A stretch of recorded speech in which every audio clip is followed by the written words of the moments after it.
Assalamualaikum warahmatullahi wabarakatuh. Halo Pekoners, kembali lagi bersama aku Cindy Valanda di podcast Pendidikan Ekonomi. The more you know, the more you grow.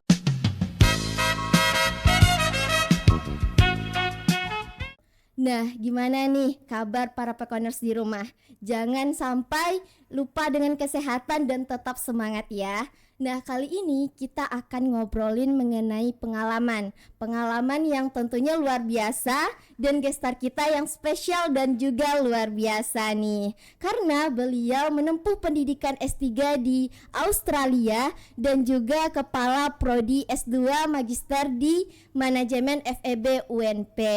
Nah, langsung saja kita sapa gestar kita pada hari ini. Halo Ibu. Halo. Gimana nih kabarnya, Bu? Alhamdulillah. Selamat datang ya Ibu di podcast Pendidikan Ekonomi. Terima kasih. Boleh dong Bu disapa dulu para Pekoners kita di rumah. Halo Pekoners, apa kabar? Sehat selalu ya. Oke. Perlu kita ketahui mengenai narasumber kita pada kali ini, yaitu Ibu Vidyarini Dwita SEMM PhD, di mana beliau sekarang menjabat sebagai Kepala Prodi S2 Manajemen. Keren banget ya. Nah, sedikit juga informasi mengenai background pendidikan dari Ibu Vidyarini Dwita juga, yaitu S1-nya di Universitas Trisakti, S2-nya di Universitas Padjadjaran ya Bu ya? S3-nya di luar negeri nih, di Australia. Wah, luar biasa nih Bu. Boleh dong Bu diceritakan sedikit perjalanan pendidikan Ibu nih? Oke.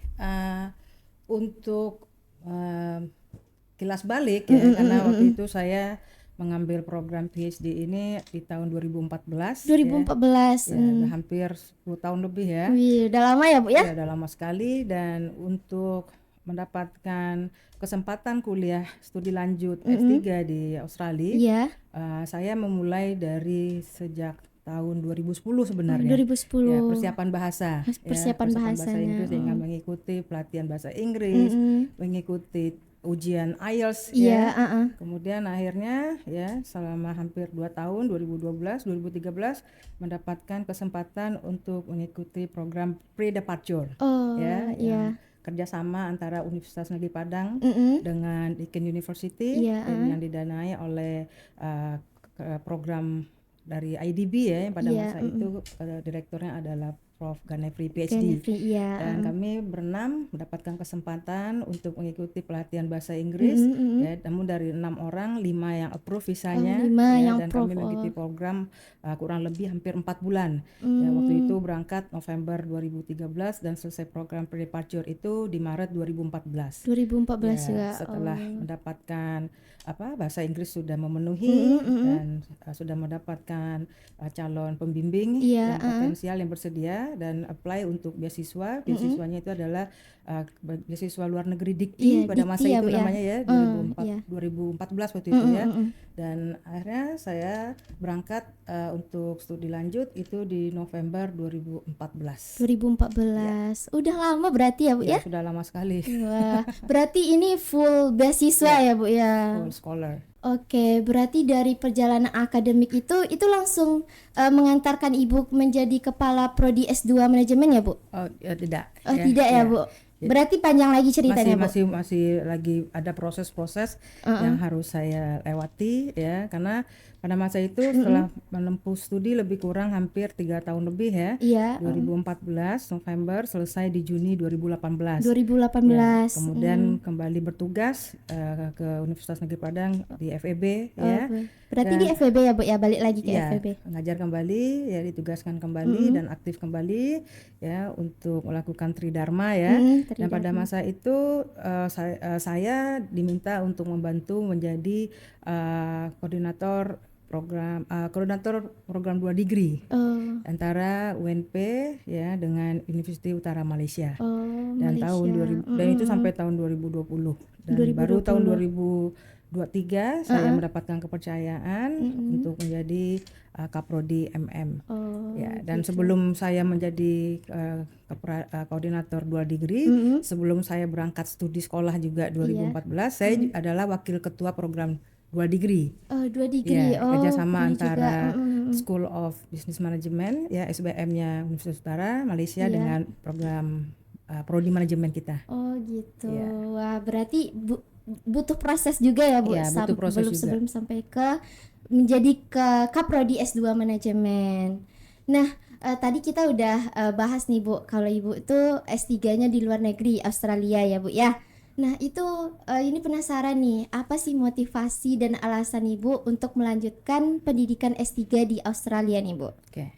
Kalau bicara motivasi ya, motivasi itu karena kita kan ada motif. Iya. Nah, motif itu yang mendorong kita melakukan sesuatu. Iya. Ya, jadi apa yang memotivasi saya untuk studi lanjut ke luar negeri ya, itu karena sebenarnya waktu saya masih S1 ya, waktu masih S1 saya dulu selesai tahun 99. Nah, jadi itu 20 tahun lebih, sudah lebih ya berapa. Waktu itu di fakultas kami, di prodi di departemen kami itu ada program summer course, ke Australia. Ya. Ke Australia. Ya, waktu itu masih seumur kalian lah ya. Masih semester, masih tingkat 2, tingkat 1. Nah, saya waktu itu terlambat dapat informasi sehingga saya tidak dapat mendaftar kan. Dan di situ udah muncul motif sebenarnya. Cuma mungkin motivasinya belum sebesar itu ya Bu ya. Untuk bisa akhirnya saya ingin kuliah S3 di luar negeri, di Australia terutama ya. Kemudian sudah selesai S1, lanjut S2 ya, terjadilah krisis ekonomi pada masa itu. Sebenarnya saya juga sudah ada niat untuk mau studi S2 ke Australia. Namun gitu karena krisis dan juga banyak pertimbangan, akhirnya ya saya studi di Universitas Padjadjaran di Bandung. Jadi niat itu masih tetap. Iya, tetap ya, masih ada ya. Dari S1 berarti sudah ya, Bu? Ada dari S1. Ya, kemudian setelah itu saya diterima menjadi dosen di Universitas Negeri Padang ya, tahun 2008 Januari saya mulai bertugas. Dan pada masa itu sedang gencar-gencarnya era Presiden SBY ya, mendorong dosen-dosen udah untuk studi lanjut ke luar negeri. Jadi ada program 1000 dosen pada masa itu. Dan itu kesempatan bagi kami, dan saya melihat ada mimpi saya muncul lagi. Ya, dan saya rasa ya inilah waktunya. Dan saya rasa saya punya kemampuan untuk itu, ya kenapa tidak dicoba begitu kan. Walaupun mungkin itu butuh waktu hampir 4 tahun bagi 4 saya tahun ya, dari 2010 sampai 2014 ya. 2014. Jadi itulah yang mungkin yang mendorong saya, itu menjadi motivasi ya, karena saya punya mimpi ya, untuk meraih cita-cita atau ingin mendapatkan pendidikan di luar negeri, ya apalagi Australia kan lebih dekat ya, di Australia. Jadi tidak ada terpikir mau ke Eropa, Amerika, tidak ada. Oh, berarti karena dekat Ibu memilih Australia? Ya, karena secara geografis Australia lebih dekat ke Indonesia kan. Gitu. Iya benar sih Bu. Oh, berarti alasan Ibu untuk memilih Australia itu karena dekat berarti ya Bu ya? Ya, selain geografis dekat, dia juga secara pendidikan lebih baik ya, karena memang banyak sekali kita lihat hampir perguruan tinggi dunia itu banyak dari Australia juga ya, terutama seperti di Melbourne, di Monash ya, kemudian di beberapa universitas dunia ada di Australia. Iya benar. Nah Ibu ini menempuh pendidikan di S1, S2, S3 itu kan 2 negara lah istilahnya ya Bu ya, di Indonesia dan di Australia gitu ya Bu ya. 2 negara 3 kota. 3 kota berarti ya Bu ya. Nah itu ada nggak sih perbedaan yang paling Ibu rasa nih selama kuliah di Indonesia atau di Australia? Oke. Kalau untuk kuliah ya, mungkin karena periode waktu juga berbeda ya. Waktu kuliah S1 masih tahun 90-an, waktu S2 tahun 2000-an, waktu S3 itu udah 2014 kan ya. 2014. Jadi secara kurun waktu kan sebenarnya jaraknya jauh. Namun pada dasarnya ya, perbedaan itu lebih kepada fasilitas, sarana dan prasarana ya. Kalau kita bicara tentang di negara yang sudah berkembang, di negara maju seperti misalnya Australia, mereka itu sudah memfasilitasi mahasiswa dengan fasilitas-fasilitas penunjang. Ya walaupun sekarang di perguruan di Indonesia pun juga fasilitas-fasilitas itu sudah bagus juga. Namun yang perbedaan itu lebih kepada mungkin masih ada beberapa hal yang harus dikembangkan, terutama di bidang mental health. Mental health. Ya, karena waktu saya di Australia itu, ya kan, karena pembelajarannya kalau S3 itu kan dia by research ya, berbeda kalau S2, S1 itu kan by course, kita masuk kelas, mengerjakan tugas, ketemu teman-teman ya. Tapi kalau by research itu totally itu kita our own journey, ya kita nggak ada teman ke kelas yang bisa kita berbagi, ya itu benar-benar adalah kita sendiri begitu. Berarti kayak penelitian sendiri gitu ya. Sehingga tingkat stresnya juga akan berbeda. Lebih tinggi. Dan di situ mereka sangat support sekali ya dengan memfasilitasi mahasiswa-mahasiswa, tidak hanya mahasiswa S3, S1, S2 pun ya, itu dengan memfasilitasi untuk konseling ya, konselingnya bukan hanya bidang akademik, bidang untuk isu-isu personal juga ya. Itu tujuannya itu adalah untuk membantu apalagi international student ya, yang mereka jauh dari keluarga ya, kemudian juga mereka mengalami culture shock dan sebagainya, dan tentu hal ini sangat membantu sekali agar terutama ya international student itu mereka bisa berbagi ya, atau menurut saya untuk sharing sajalah. Nah itu mungkin jadi lebih kepada support untuk mental health itu sih. Kalau sarana prasarana saya pikir sih kita juga udah bagus bisa sekarang juga, ya, gitu ya. Itu sarana prasarana itu bisa diinikan, tapi untuk mungkin program-program yang support mental health itu perlu untuk di apalagi ditingkatkan.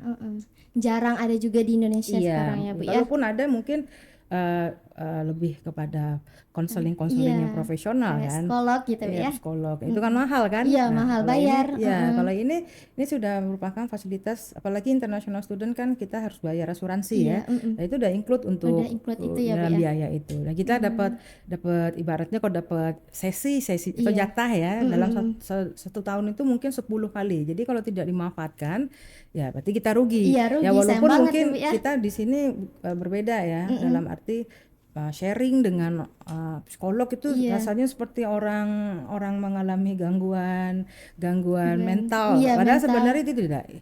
Bukan. Itu adalah kepada bagaimana kita bisa menyampaikan unek-unek kita ya. Dan tujuan itu adalah ya agar kita bisa lebih ini aja Bu ya, lebih mudah dalam kehidupan kita, apalagi akademik membutuhkan energi otak apalagi tuntutannya kan berbeda ya, sehingga dalam hal ini kita juga harus memenuhi ekspektasi pihak-pihak yang berkepentingan lah, bukan hanya kita, sehingga dalam hal ya apalagi kalau buat international student yang PhD juga bawa keluarga ya, artinya mungkin berbeda lah apa yang kita rasakan. Walaupun saya yakin juga semua mahasiswa baik dalam negeri luar negeri juga pasti akan merasakan tekanan-tekanan yang terkait dengan bukan hanya bidang akademik ya, mungkin ada masalah juga keluarga, keuangan, kesehatan dan sebagainya. Iya, benar banget.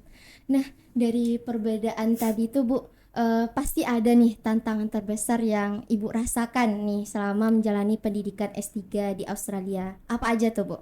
Pertama tantangannya adalah ya pasti bahasa ya, budaya, dan juga bagaimana sistem dan standar di negara tersebut yang harus kita ikuti ya. Mungkin ya pokoknya banyak lah hal-hal yang bisa saya rasakan. Itu pada awal-awalnya, bahkan sampai akhir saya menyelesaikan studi pun juga tantangan seperti ini masih saya hadapi. Ya, jadi bukan hanya dari pihak kampus, bahkan dalam kehidupan sehari-hari pun juga, karena kita mengikuti sistem di negara sana kan. Dan sistem negara sana itu berbeda dengan kita. Jadi kita harus mengikuti standarnya, dan jika kita tidak mengikuti, otomatis kita akan ini bingung. Iya, benar. Kita juga akan kesulitan. Begitu. Terus kalau culture shock Ibu ngerasain nggak Bu? Ya.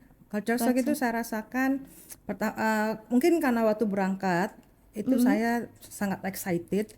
Segala sesuatu itu terasa bagus semuanya. Ya, mulai terasa culture shock itu setelah 6 bulan ya, habis masa honeymoonnya ya, mulai merasakan bahwa negara ini apa-apa semuanya mahal.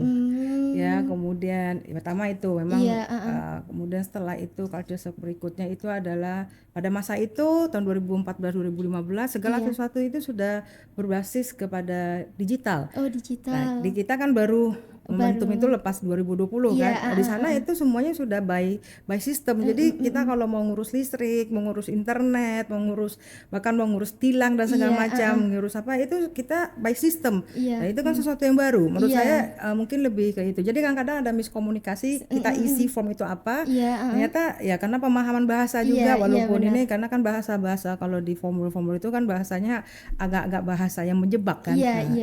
Kita agree, kemudian ternyata kita salah gitu ya, Nah, kita harus tanggung konsekuensinya kan. Nah, itu pembelajaran saya dapatkan. Jadi hal seperti itulah yang mungkin buat saya lebih ke culture shock. Kalau untuk masalah makanan di situ banyak juga restoran Indonesia, toko Asia yang jual bahan baku.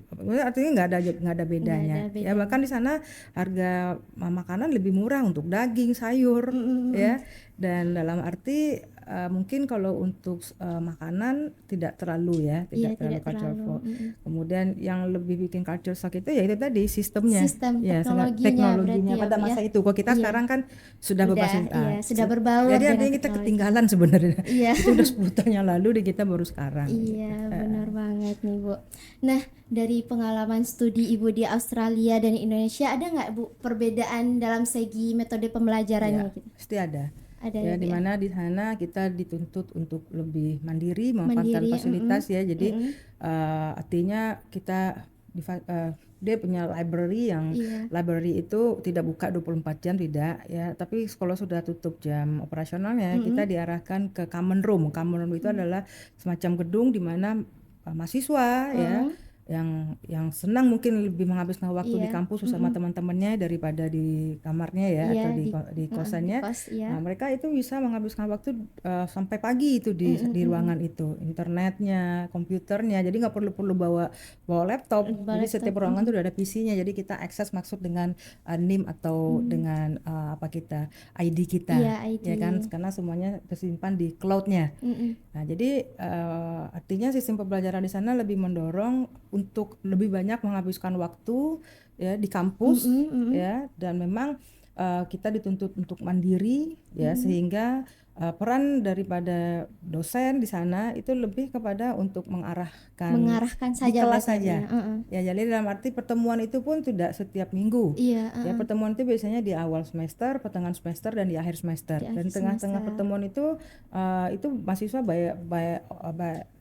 online kalau kita bahasanya gitu, walaupun mereka ada di kampus. Jadi memanfaatkan fasilitas itu, mereka mengerjakan kuis di situ berarti ya Bu ya. Kerja sama-sama, mengerjakan tugas, assignment-nya, presentasi. Jadi benar-benar di sana tuh kalau saya lihat ya, anak-anak S1 atau S2-nya waktunya benar-benar dihabiskan di kampus. Benar-benar belajar berarti ya Bu ya. Kalau kami mahasiswa S3 fully by research, kami disediakan fasilitas untuk PhD student seperti kantor. Jadi disediakan meja, komputer, bahkan kita ada mesin printer yang bisa dipakai bersama-sama, ada dining roomnya juga, ada kitchennya juga, ada seperti rumah lah. Jadi artinya kita sudah merasa nyaman di kampus itu, sehingga waktu yang kita habiskan di kampus itu mungkin lebih lama daripada kita menghabiskan waktu di kos atau di rumah.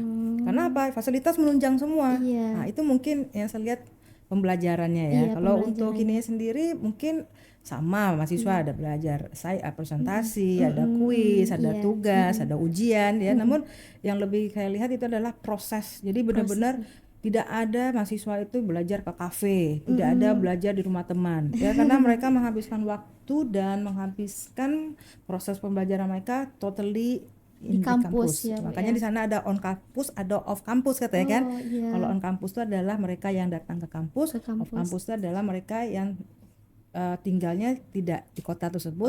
Tapi kalau kita sebut mungkin pembelajaran jarak jauh. Daring berarti ya Bu ya. Wah, lingkungan belajar di sana tuh sangat bikin mahasiswa nyaman ya Bu ya. Sangat mendukung sekali. Juga fasilitasnya lengkap segala macam ya Bu ya, yang dibutuhkan oleh mahasiswa. Nah, kalau dari segi bimbingannya tuh beda nggak Bu? Kalau untuk bimbingan sebenarnya antara mahasiswa dengan dosen pembimbing itu kan kita sudah punya komitmen sedari awal. Karena memang S3 di sana lebih banyak by research ya, artinya selama hampir 4 tahun itu kita menulis disertasi mulai dari proposal, seminar ya, kemudian mengambil data dan menulis hasil pengolahan data sampai akhirnya nanti disubmit ya itu disertasinya. Itu 4 tahun itu kita harus komit dengan pembimbing. Artinya dalam hal pembimbing pun juga komit dengan kita karena kita di awal sudah membuat semacam komitmen bahwa kita akan menyelesaikan program ini tepat waktu. Iya, itu komitmennya sebelum kuliah kan Bu ya? Ya itu komitmennya sebenarnya adalah lebih kepada antara pembimbing kan dia juga punya target ya. Kalau bisa mahasiswa bimbingan selesai tepat waktu, kita pun mahasiswa juga kita punya target karena kita juga kan beasiswa kan. Nah, kecuali kalau kita kuliah lebih dari masa waktu beasiswa berarti kan sudah habis kita harus tanggung sendiri. Dan itu kan mungkin buat saya pribadi itu bukan prioritas saya ya, karena prioritas saya adalah bisa menyelesaikan studi sesuai dengan apa yang sudah saya komit juga dengan pemberi beasiswa, sehingga pembimbing dalam hal ini sangat suportif sekali. Jadi ada jadwal bimbingan kami ya, walaupun mungkin untuk bertemu secara tatap muka bisa dikatakan itu sesuai dengan perjanjian ya. Namun kalau untuk bimbingan secara ini kirim email ya, nanti dikasih feedback lagi ya, dan itu sangat membantu sekali.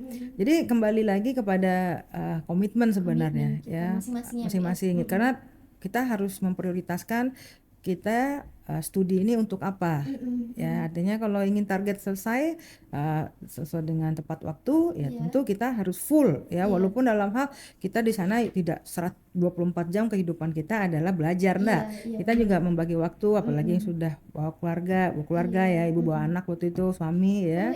Berarti Bu udah berkeluarga ya Bu ya? Berkeluarga.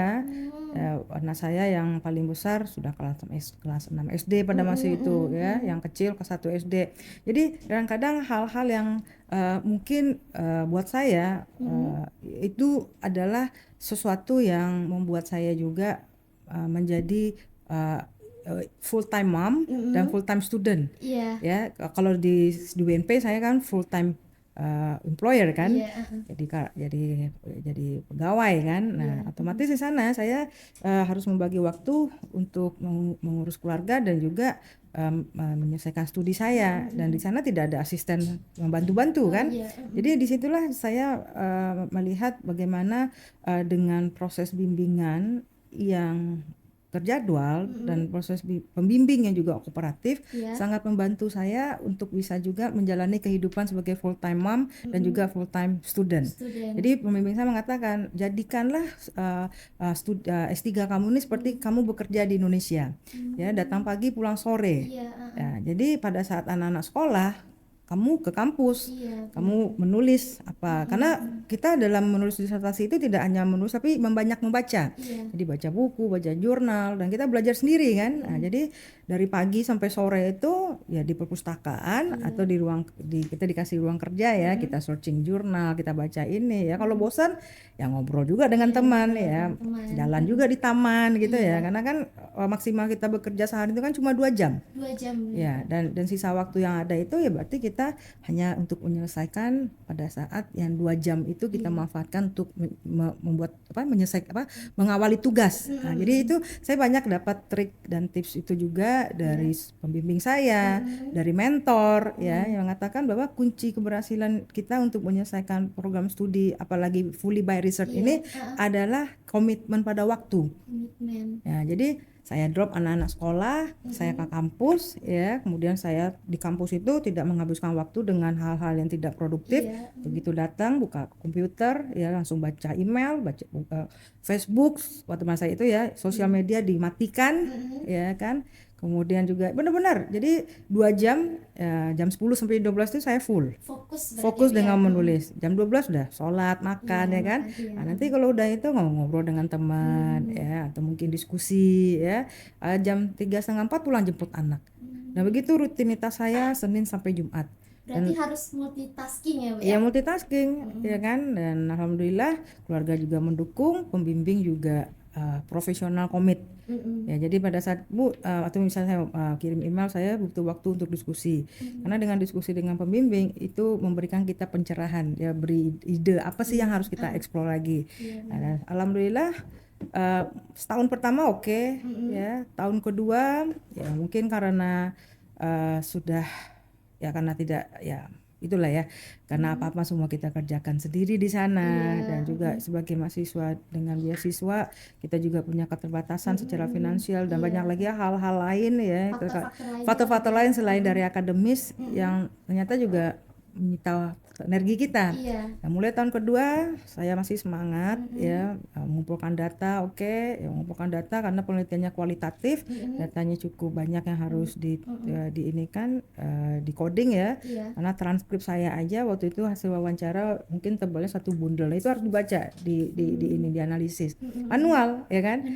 Pada situ mulai mengalami kebuntuan karena saya bingung ya kan, apa ini kualitatif, saya juga nggak ada, belajar ya, baca buku kuantitatif, baca buku kualitatif, bahkan diskusi dengan beberapa teman juga ya. Artinya ya disitulah tantangan bagi saya ya, melakukan sesuatu, mengerjakan sesuatu yang mungkin saya tidak terbayangkan sebelumnya. Dan akhirnya berdampak mulai ya mempengaruhi, karena juga pembimbing sudah mulai agak ini nih, tahun kedua mana progresnya ini, karena pembimbing saya cukup strict ya orangnya ya, mana progresnya nggak ada, sampai akhirnya saya mulailah stres tingkat tinggi ya, mengurus keluarga segala macam lah ya, dan akhirnya itu tadi mempengaruhi ke ini, ke mental health-nya, bukan mental health, ke fisiologis kita, mengalami low back pain ya. Saya udah cek kemana-mana, bahkan sampai cek MRI juga tidak ada masalah. Kemudian dokter sana juga bingung ya, dicek darah apa semuanya bagus. Akhirnya ditanya, kamu di sini mahasiswa apa, kamu di sini apa yang kamu kerjakan? I'm a PhD student, saya bilang gitu kan. Oh, you're a PhD student. Terus dia rujuk saya pergi ke psikolog.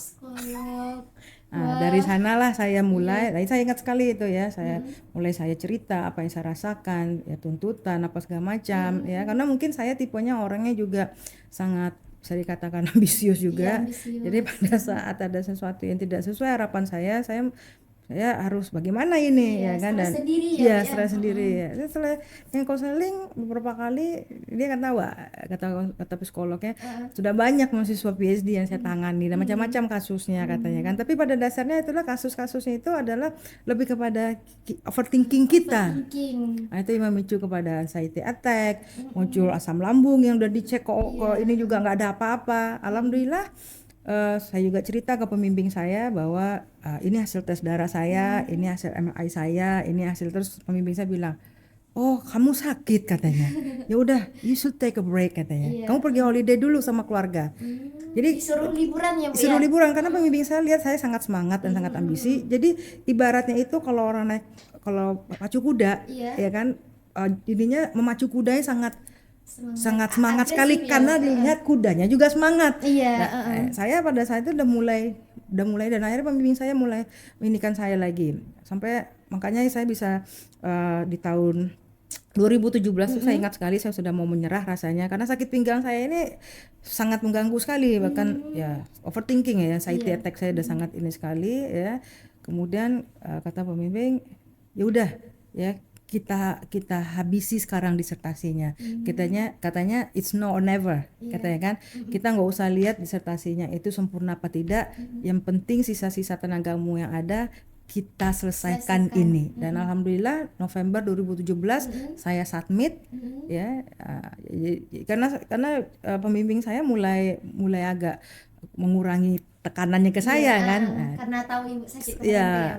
Kemudian akhirnya alhamdulillah ya, Februari 2018 hasilnya sudah keluar ya, dan di Juni 2018 saya wisuda. Jadi artinya memang itu tadi isu mental health kata saya tadi penting, apalagi untuk dunia di akademisi ya, mahasiswa, dosen segala macam, karena tuntutan kita ini ya tidak semua orang bisa mengimbangi tuntutan tersebut. Dan ini tentu berdampak kepada kesehatan kita. Ada yang asam lambung lah, ada yang sakit ini, sakit itu, sakitnya sudah dicek nggak ada obatnya, ternyata adanya di kepala kita. Karena kalau pikiran kita udah sakit, betul kita ya, walaupun dalam hal ini kita sebagai orang yang beragama kita harus pasrah ya kepada, tapi kan dalam arti kita bukan berarti kita tidak melakukan usaha, tidak kita berdoa, tidak apa ya, tapi lebih kepada bagaimana kita ingin mengeluarkan unek-unek apa yang kita rasakan, yang kita pendam, walaupun sebenarnya itu hanya di pikiran kita saja. Ya, begitu mungkin. Karena butuh didengar nggak sih, apalagi perempuan Bu ya? Iya.